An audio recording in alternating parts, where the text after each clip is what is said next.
Stephen Fry is calling for an end to the use of fur in the King's Guard's hats, putting a stop to centuries of tradition in using bearskins. The King's Guard are an iconic symbol of the UK and stand guard outside royal residences like Buckingham Palace and St James. Joining us now is actor and animal welfare campaigner Peter Egan. Now, Peter, I've been covering this story for a number of years.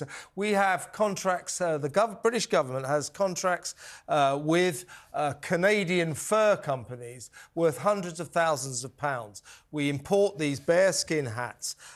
They can be replicated with no problem at all using artificial fur. And by the way, ask any of the guards, they'll say, we'd love that, because when it rains, those hats become terribly heavy and they start to look like wet dishcloths. All in all, we don't need to be killing bears for these hats, do we?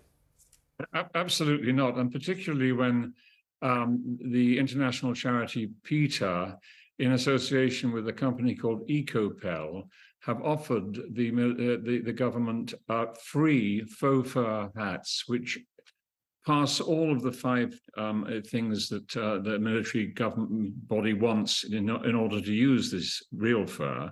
So they've offered them these faux furs for absolutely nothing, which is a win-win situation, both for compassion and also for the finances of the British government. Also, in the last 6 or 7 years, something like 498 bears were killed in the most appalling manner in order to provide fur for these hats. One bear provides enough fur for one hat. And these poor bears in Canada, I mean, we're basically, funding the hunting organizations in Canada, really, by buying these this real fur from bears for hats.